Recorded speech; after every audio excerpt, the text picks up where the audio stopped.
Non.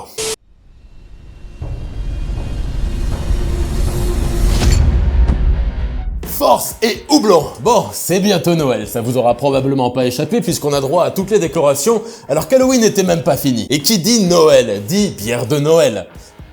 Bon, j'avoue, la transition était pas très compliquée. Bière de Noël par-ci, bière de Noël par-là, tu en vois partout. Mais c'est quoi en fait? Des bières au pain d'épices, saveur Noël? Des bières au sucre d'orge? Des bières brassées avec des vieux jouets? Bon, on a vu tellement de bières improbables que ce serait pas impossible. Bon, on va éclaircir tout ça et je te préviens, ça sent le sapin.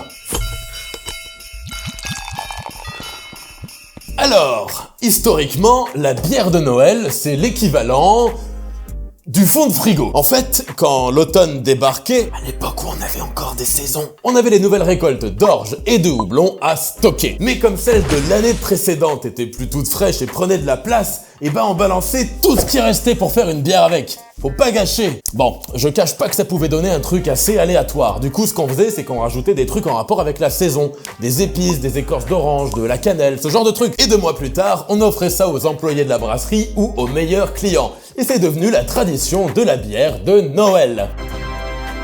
Bon, ça c'est la version courte. En vrai, les bières de Noël, c'est un bordel innommable, et ça va beaucoup plus loin. Pour moi, une bière de Noël type, ça n'existe pas vraiment. Rien qu'en Allemagne, avec le Reinheitsgebot, la loi de pureté, rajouter des épices, c'est mort. En fait, on a plutôt des bières saisonnières, qu'on appelle tout connement les bières de saison, à ne pas confondre avec une saison. Et dans les bières de saison, il y a des bières de saison d'hiver. Chaque pays, chaque région a sa tradition, chaque brasserie en fait sa version, et ça donne un éventail de possibilités infinies. Brewdog a fait la Hoppy Christmas, une blonde houblonnée avec des notes de caramel, une festive IPA plus amère que ta belle-mère, comme ils disent sur l'étiquette.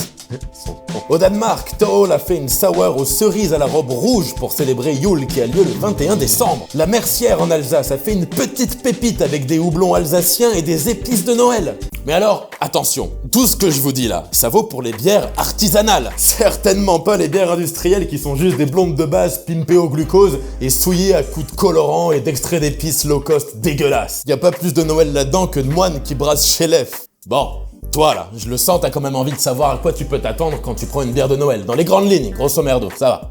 J'ai compris, on y va. Dans la plupart des cas, t'auras droit à une bière bien ronde, plutôt ambrée, assez costaud avec des notes de caramel et d'épices. Cannelle, écorce d'orange, coriandre, vanille et compagnie. Une bière de Noël, c'est censé être une vraie potion de convivialité qui réchauffe le corps et l'esprit pour passer l'hiver avec un gros smile et un gros pif bien rouge. Ok, ça reste vague, mais même si on s'en réfère au BJCP, une sorte d'anti-brouillard des styles, ils expliquent que c'est une bière spéciale, assez indéfinissable, qui appartient à la catégorie des bières aux épices.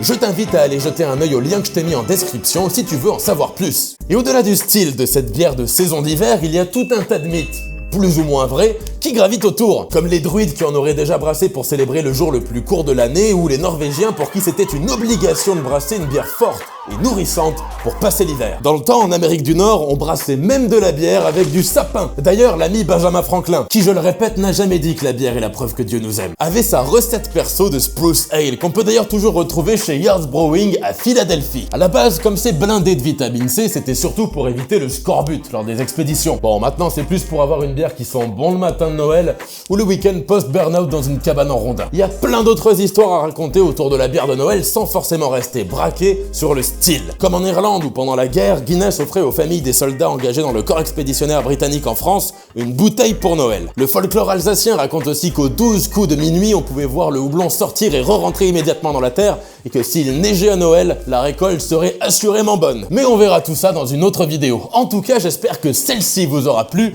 et permis d'y voir plus clair dans les bières de Noël. Pensez à vous abonner si c'est pas déjà fait, merci aux tipeurs pour leur soutien, et n'oubliez pas que la bière, même si c'est bon, il faut en abuser avec modération. À la prochaine, force et houblon!